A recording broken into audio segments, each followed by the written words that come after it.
अगर आप फर्स्ट बार रोटी बनाने जा रहे हैं तो सबसे पहले आटा को लगाना पड़ेगा।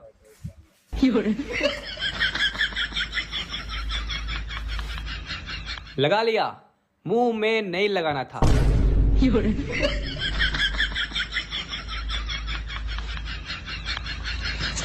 आपको गीला आटा में लगाना था।